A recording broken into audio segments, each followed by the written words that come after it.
ایک یہودی کا اور ایک منافق کا جھگڑا ہو گیا کسی معاملے میں، ماجرے میں، تو وہ حضور کے پاس مقدمہ لے کے آئے۔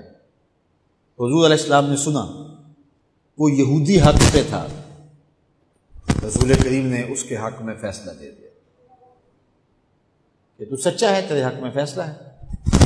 اب وہ جو نام نہاد کلمہ گو تھا اس کو اچھا نہ لگا، اس نے کہا میں کلمہ پڑھتا ہوں اور میرے حق میں فیصلہ نہیں دیا، حالانکہ وہ جھوٹا تھا۔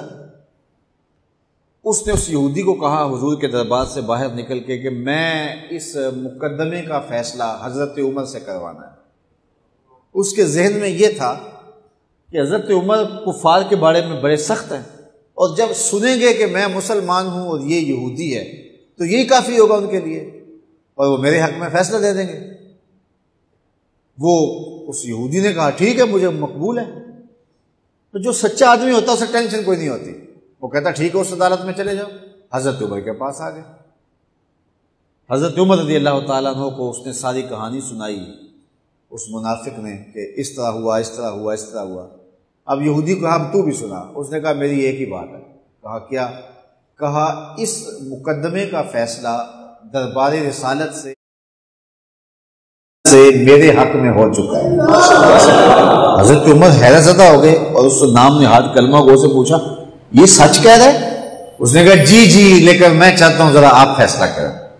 کہا ٹھیک ہے میں کر دیتا ہوں۔ اندر گئے، واپس آئے تو ہاتھ میں تلوار تھی۔ اس منافق کی گردن کاٹتے ہوئے کہا ہاکذا عقدی لمن لم یرض بقضاء اللہ ورسولہ، جو اللہ اور اس کے رسول کا فیصلہ نہیں مانتا، عمر کی تلوار اس کا ایسے فیصلہ کرتا۔ شور مچ گیا کہ عمر نے ماوراء عدالت قتل کر دیا۔ آج تک کہا جاتا ہے کہ جی قانون کو ہاتھ میں لے لیا، تو عمر نے قتل کر دیا۔ باقاعدہ اس کے رشتہ دار، اعزاء و اقربا وہ حضور کی خدمت میں احتجاجی جلوس لے کر آئے کہ عمر نے ایک مومن کو قتل کر دیا۔ حضور نے فرمایا بلاؤ عمر کو، بات پوچھ لیتے ہیں کیا ہوا۔ حضرت عمر کو بلایا گیا۔ قبل اس سے کہ حضرت عمر پہنچتے جبریل پہلے پہنچ گئے اور یہ آیت نازل ہوئی فلا وربک لا یؤمنون حتی یحکموک فیما شجر بینہم۔ اللہ اکبر۔ اے محبوب مجھے تیرے رب کی قسم، اے محبوب مجھے تیرے رب کی قسم۔ اللہ اکبر۔ یہ نہیں کہا کہ مجھے زمین و آسمان کے رب کی قسم، مجھے عرش کے رب کی قسم، مجھے کعبے کے رب کی قسم، یہ بھی نہیں کہا مجھے میری قسم، کہا مجھے تیرا ہونے کی قسم۔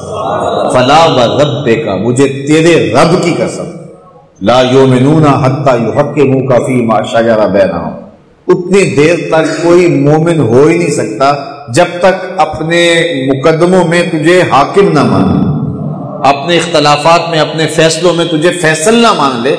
ثم لا یجدوا فی انفسہم حرجا مما قضیت، اور جو آپ محبوب فیصلہ کریں اس کے بارے میں دل میں کوئی میل بھی نہ رکھے۔ وَيُسَلِّمُوا تَسْلِيمًا، اور جو اس کے تسلیم کرنے کا حق ہے جب تک وہ ادا نہ کر دے، محبوب مجھے تیرے رب کی قسم اتنی دیر تک کوئی مومن ہی نہیں ہو سکتا۔ تو حضرت عمر رضی اللہ تعالیٰ عنہ کا جو لقب فاروق ہے، اس کے بارے میں حضرت علامہ حقی لکھتے ہیں فَبِذَالِكَ سُمِّيَ فاروق، آپ کو اس وجہ سے بھی فاروق کہا جاتا ہے کہ آپ نے اس طرح جو ہے وہ نکھیڑا کر کے رکھ دیا۔